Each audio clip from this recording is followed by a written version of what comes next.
Hi friends, this is Anil. Welcome to నాన్న మనస్తా channel. ఈ వారం థర్డ్ వీక్ ఎలిమినేషన్లో భాగంగా అభయ్ నవీన్ ఎలిమినేషన్ అయిపోయారు. అయితే ఈయన ఎలిమినేషన్ అవటానికి చాలా కారణాలు ఉన్నాయి. అయితే వాటిలో నాకు తెలిసిన కొన్ని కారణాలు ఏందో నేను చెప్పదలుచుకున్నాను. అవి ఏంటంటే, స్టార్టింగ్ నుంచి చూసుకుంటే first week second week Abhay Naveen ఆట అనేది చాలా బాగుంది.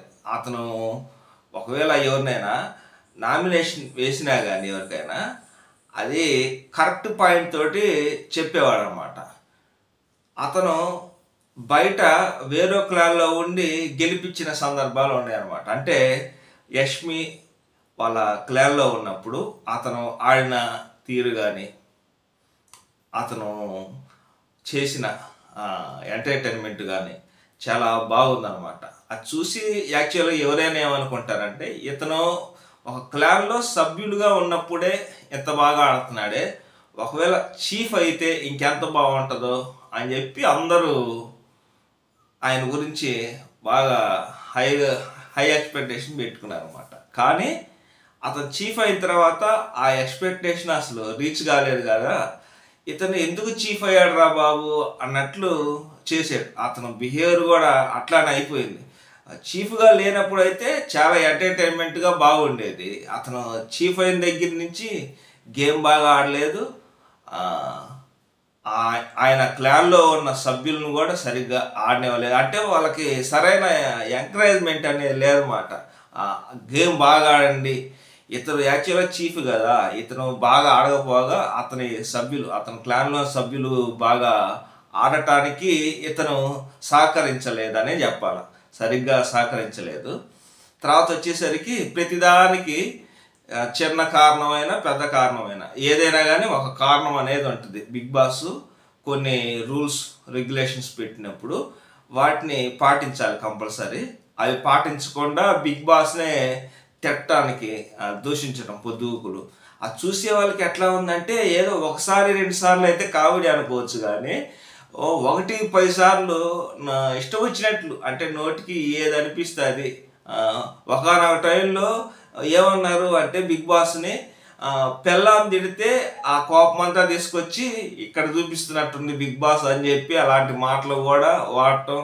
అవన్నీ చూసే ప్రేక్షకులకి ఎట్లా ఉన్నాయంటే, ఇతన్ని ఫస్ట్ వీక్ చూసుకుంటే, ఫస్ట్ వీక్ అలాగే ఈ వీక్ చూసుకున్నట్లయితే కంపేర్ చేసుకుంటే, ఫస్ట్ వీక్లో ఉన్న అభయ్ ఇప్పుడు కనిపించలేదన్నమాట జనాలకి. ఇట్లా ఆయన చేసిన చాలా తప్పిదాల వల్ల అతను కూడా ఓవర్ కాన్ఫిడెన్స్ అనమాట అతని గురించి. ఇప్పుడు ఇద్దరు చీఫ్లు ఉన్నారు కదా, నిఖిల్ అలాగే నవీన్ అబ్బాయి. ఇద్దరు చీఫ్ల్లో ఎవరో ఒకళ్ళు నామినేషన్ చేసుకోవాలా, అది ఇద్దరిలో ఎవరో తెలుసుకోండి అని చెప్పినప్పుడు కూడా ఇతని గురించి ఇతను తెలుసుకోవాలని చెప్పి ఇతనే సెల్ఫ్ నామినేషన్ చేసుకోవటం అనేది జరిగింది. యాక్చువల్గా ఆల్రెడీ 2 సార్లు సేవ్ అయ్యి వచ్చిన అంటే నామినేషన్లో ఉండి సేవ్ అయ్యి వచ్చిన నిఖిల్, అతను కూడా మళ్ళీ నామినేషన్లోకి వెళ్ళాలని స్టెప్ తీసుకోబోతుండగా ఇతను మళ్ళీ అడ్డుపడి, లేదు ఈసారి ఆల్రెడీ నువ్వు 2 సార్లు వెళ్ళొచ్చావు కదా, ఈసారి నేనే వెళ్ళి చూస్తానని చెప్పి తన గురించి తను ఏదో ఎక్కువగా ఆలోచించుకున్నట్టున్నాడు. అలాగైనా బయటికి రాకుండా సేవ్ అయిపోతామని చెప్పి అనుకున్నట్టున్నాడు. కానీ అది బెడిసి కొట్టింది ఆయనకి. ఇలా ఈ వారం నామినేషన్ అవ్వటానికి అది అతన్ని చేతులారా అతనే చేసుకున్నాడు. అతని ఆట అతనే స్పాయిల్ చేసుకున్నట్టు అయితే నాకు అనిపించింది.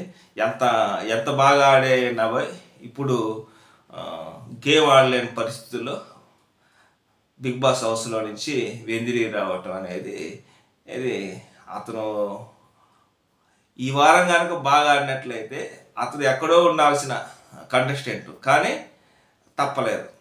ఏదో టైంలో చెప్తారు కదా, ఎంత బాగా ఆడేవాళ్ళైనా, ఎంత మనకి ఎంటర్టైన్మెంట్ ఇచ్చేవాళ్ళైనా కానీ ఏదో ఒక తప్పు చేయటం, ఇట్లా వెందిరిగి వెళ్ళిపోవటం. లాస్ట్ నామినేషన్కి వస్తే శేఖర్ భాష గారు, ఈ వారం వచ్చేసరికి అభయ్ నవీన్ గారు అనమాట. ఇది నాకు తెలిసి ఆయన బయటకు వచ్చేయటానికి గల కారణాలు అనమాట, ఎలిమినేషన్ అయిపోవడానికి గల కారణాలు. ఈ వీడియో కనుక మీకు నచ్చినట్లయితే లైక్ చేయండి, అలాగే ఈ ఛానల్ని సబ్స్క్రైబ్ చేయండి. Okay, thank you.